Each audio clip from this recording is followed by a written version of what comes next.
When interest rates go up, people panic, and when interest rates go down, people celebrate. But what really happens in real life today? I will explain who wins, who loses, and why. Even grocery prices are affected by interest rates. You do not need an economics background. Let us keep it simple. Interest is simply the price of money. If I borrow $100 from you and return $120 next year, that extra $20 is interest. Banks charge interest, governments pay interest, and even countries borrow money this way. So interest answers one simple question. If I lend my money, what do I get in return? Now let us talk about what happens when interest rates go up. First, loans become expensive. Mortgages, car loans, credit cards, everything costs more. Second, people spend less because borrowing money becomes harder and more expensive. Third, housing and car sales slow down because people wait. Instead of buying fourth currencies and gold often stabilize because saving money becomes more attractive than spending it. Fifth, inflation starts to slow down because less money moves around the economy. But there is a downside. Businesses slow down, hiring becomes harder, and the economy cools.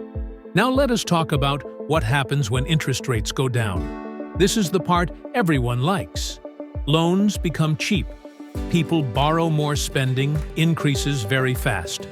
Demand for homes, cars, and electronics explodes. Businesses feel good. Sales rise and money flows. But here is the danger: more money. With the same amount of goods, when too much money chases too few products, prices rise, inflation increases, groceries become expensive, rent goes up, and salaries lose purchasing power. So lower interest rates feel good in the short term, but they can be painful in the long term. We have seen this many times around the world when interest rates stay low for too long. Inflation rises, and when inflation gets out of control, central banks are forced to raise interest rates very quickly. That sudden increase causes economic pain. That is why interest rates are like medicine. Too little does not work, and too much causes side effects. So here is the simple summary. Higher interest rates usually mean a slower economy and lower inflation. Lower interest rates usually mean a faster economy, but higher inflation risk. There is no perfect level.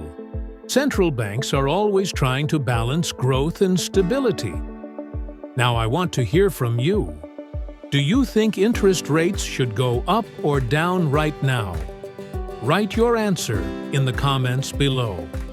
If this video helped you understand economics more clearly, like the video and subscribe for simple real-life explanations of how the economy actually works.